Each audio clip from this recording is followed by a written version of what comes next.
माघ और फागुन जो महीना होता है ना, उसका इंतज़ार सभी आदमी को होता है। माघ और फागुन महीने को ही बसंत ऋतु माना जाता है। इस ऋतु में देखिए पीपल का पेड़ है, पीपल का और पत्ता से झड़ रहा है और नया पत्ता इसमें देगा। और इधर आपको आगे दिखाते हैं सरसों का फूल खिला हुआ है। इस ऋतु को बसंत जो ऋतु है उसको ऋतुओं का राजा भी कहा जाता है, ऋतु राज भी कहा जाता है। इस मौसम में प्रत्येक आदमी, प्रत्येक जीव जंतु खिले हुए रहते हैं, समान रूप से रहते हैं। इस मौसम में किरैया, लहरी, सरसों सब फुलाया हुआ रहता है, खिला हुआ रहता है। अब प्रत्येक आदमी चाहता है कि ये मौसम आए, इस मौसम का आनंद लें।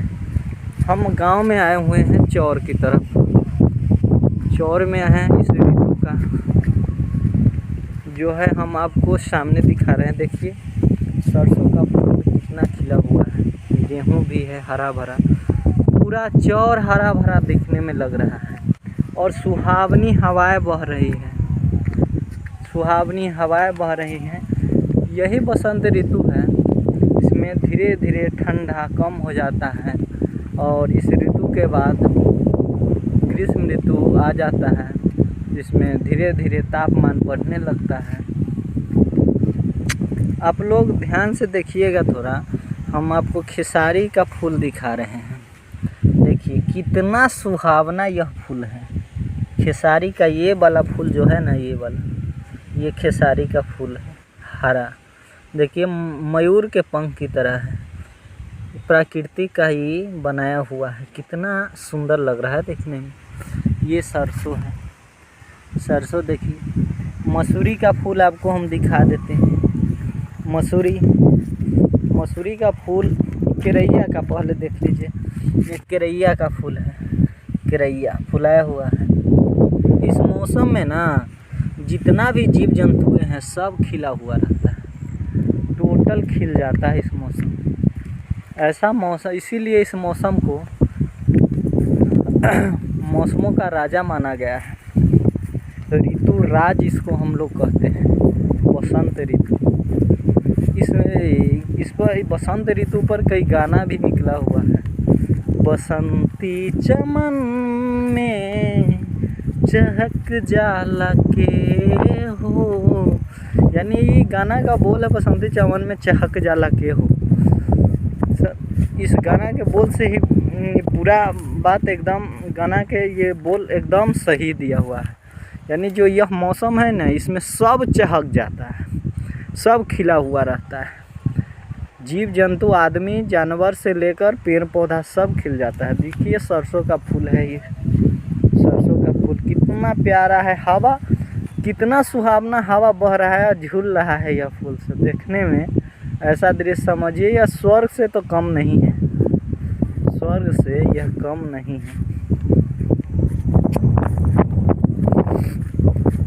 यह ऋतु सब जीव के लिए ही बहुत ही अच्छा समय होता है। इसमें ठंडा भी कम होने लगता है ना, गर्मी रहता है ना ठंडा। जो हवा बहता है एकदम आपके शरीर को एकदम से न्यूट्रल कर देता है, एकदम न्यूट्रल हो जाता है। इस मौसम में लोगों के पास बीमारी उमारी भी धीरे धीरे इस मौसम में ख़त्म होने लगते हैं।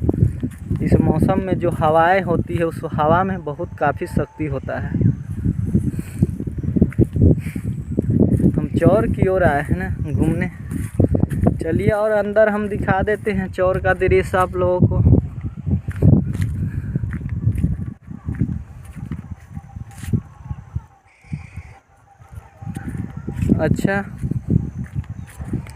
अच्छा आप लोग सोच कर बताइए कि बसंत ऋतु में कौन कौन से फसल उगाए जाते हैं, कौन कौन से फसल खिले होते हैं।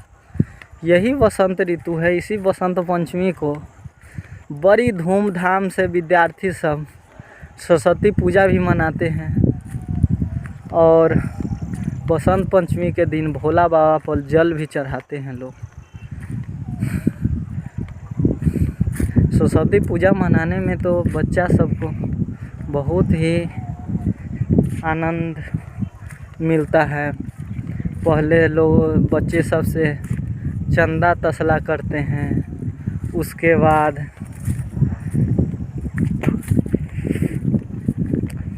बाद पैसा होता है तो सामान खरीदने जाता है सब बच्चा मिलकर। वह पहली बार ऐसा काम करने जाता है सब मिलकर। उस समय का जो यादगार ज़िंदगी भर रह जाता है। हम लोग भी बचपन में सरस्वती पूजा किए हुए थे, आप लोग भी किए होंगे। देखिए सरसों कितना फुलाया हुआ है, कितना सुंदर है, सुहावना। देखिए इतना सुंदर गेहूँ है, गेहूँ में सरसों है।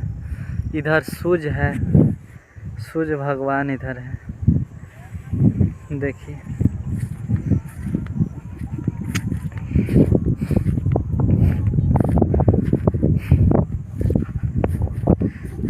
यह ऋतु जो है ना, बसंत ऋतु, यह ऋतु है सब ऋतुओं का बाप, इसीलिए इसको राजा कहा गया है। आपको तो हम पूरा दृश्य दिखा रहे हैं। देखिए सब चीज़ खिला हुआ है इसी ऋतु बसंत ऋतु में सब का चेहरा खिल जाता है, सब जीव जंतु का चेहरा खिल जाता है, सब पेड़ पौधा के चेहरा खिलने लगता है, पतझड़ हो जाता है। देखिए आगे हम दिखा रहे हैं, दूर है शीशो है, वहाँ पर सब का पत्ता गिर चुका है और फिर नया पत्ता इसी मौसम में देगा ये पत्ता सब, ठीक है ना। तीसी का फूल जिसको अलसी कहते हैं, अलसी। तीसी के बारे में बताया जाता है, वैज्ञानिक कारण है। दिखाते हैं आपको तीसी का फूल हम नज़दीक से। अगर इससे तीसी है, तीसी का तेल भी बनता है, लेकिन वैज्ञानिक कारण एक हम बताते हैं इसका, जिससे आपके जीवन में फ़ायदा हो सकता है। बताया जाता है कि तीसी रोज़ 2 चम्मच इसका चटनी खाने से काफ़ी दिमाग तेज हो जाता है। अगर रोज़ हम 2 चम्मच तीसी का चटनी खाते हैं तो काफ़ी दिमाग तेज हो जाता है। ऐसा हम सुने हुए थे, BBC न्यूज़ से एक बार दे रहा था तो हम सुने थे। अच्छा, ऐसा प्रयोग तो हम लोग करके देखे नहीं हैं। ये मसूरी है, मसूरी का पौधा है ये मसूरी, जो इसमें काफ़ी मात्रा में प्रोटीन पाया जाता है। दलहन का पौधा है मसूरी। वो मशरूम एक और होता है जो फंजाई होता है, फंज का बना होता है, वो मशरूम नहीं है, ये मसूरी है। मसूरी का जिसका दाल बनता है। यह सरसों है जिससे कड़ू तेल निकलता है। तो ये जो है ना मसूरी, इसमें प्रोटीन काफ़ी मात्रा में पाया जाता है।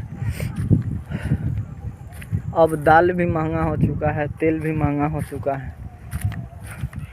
ये मसूरी का खेती है, इधर गेहूं का खेती है। उल्टा सरसों आपको दिखाते हैं। देखिए उल्टा सरसों भी होता है, ये भी कई औषधि के रूप में भी इसका काम आता है। उल्टा सरसों का ये उल्टा देखिए उल्टा की ओर है यह फरा हुआ। देखिए उल्टा है, यह नीचा की ओर है, और यह सुल्टा है, इसके बगल में है ना, यह सुल्टा सरसों है, यह ऊपर की ओर फरा हुआ है। इस सरसों का उपयोग मछली उछली बनाने में भी मसाले के रूप में लोग प्रयोग करते हैं।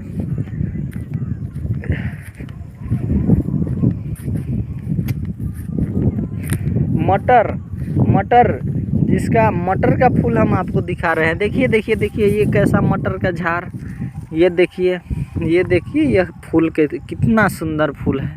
इसका रंग बताइए आप, कौन सा रंग है बताइए, कितना सुंदर सुहावना है। वाह रे वाह, मटर का फूल है। चलिए आप एक गोखला का कांट आप लोग देखे हुए हैं? गोखला का कांट जानते हैं? यह है गोखला का कांट। देखिए गोखला का कांट है ये, गोखला का कांट। कितना प्रकार के छोटे छोटे पौधे पाए जाते हैं जिसका नाम हम लोग अभी तक नहीं जानते हैं। ये सब घास है, कई प्रकार के घास है। ये लहरी का पौधा है, ये सरसों है। चलिए आपको हम और आगे ले चलते हैं सैर कराने। कितना सुहावना है, सरसों है, ये फूल है।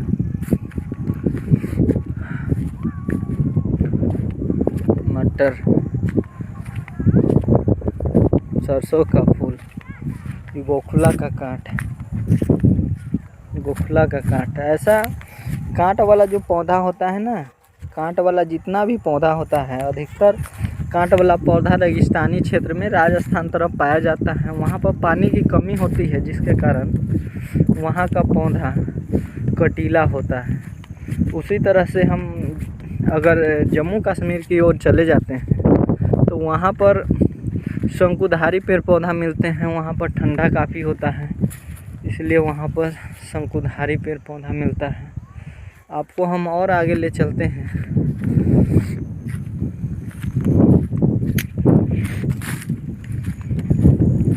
बसंत ऋतु का पूरा दृश्य आपको हम दिखा रहे हैं। थोड़ा मोरा सर्दी उर्दी खांसी उसी ये सब रहता है और धीरे धीरे ख़त्म हो जाता है इस ऋतु के बाद। देखिए गेहूं का खेत,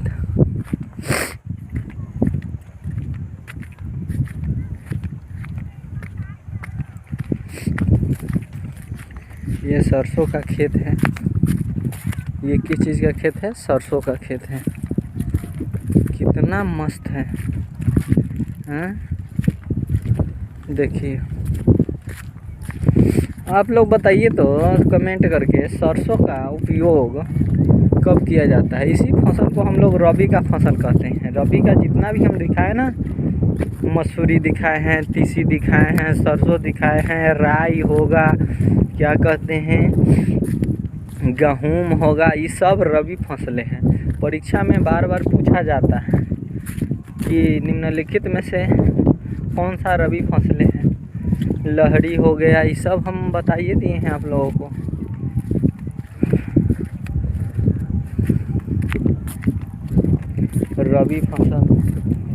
रबी फसल जो है ना, अक्टूबर नवंबर में बोई जाती है और मार्च अप्रैल में काट लिया जाता है।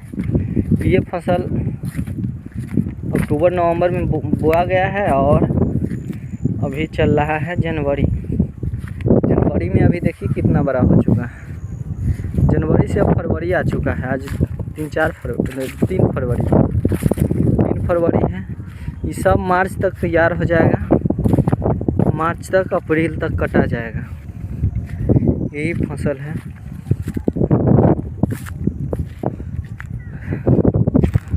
आप लोग विदेश रहते हैं या गांव से दूर रहते हैं, इसलिए मैं ऐसा वीडियो बना रहा हूं ताकि आप लोग इस अपने चौर का याद कर सकें, इस बसंत ऋतु का मौसम अनुभव कर सकें गांव का। शहर में तो बसंत ऋतु उतना मज़ेदार नहीं लगता है। चारों तरफ बिल्डिंग है, फल फूल फुलवारी पार्क उर्क है, उसमें फूल रहता है। लेकिन ये गेहूं का फूल, सरसों का फूल, तीसी का फूल, लहरी का फूल आपको कहाँ मिलेगा? इस मौसम में ही आम भी गुजरने लगता है, बैर जो है लद जाता है फर कर बैर। चलिए ठीक है, काफ़ी देर का वीडियो बन चुका है। अब थोड़ा 14 मिनट का बन चुका है। ठीक है, हम ही वीडियो बना रहे थे। मेरा नाम चंदन कुमार है, रेवासी पकड़ी मेरा गांव है, थाना रीगा है, जिला सीतामढ़ी है, बिहार का रहने वाला हूँ। इंडिया मेरा देश है। जय हिंद भारत, जय हिंद साथियों, बाय, टाटा।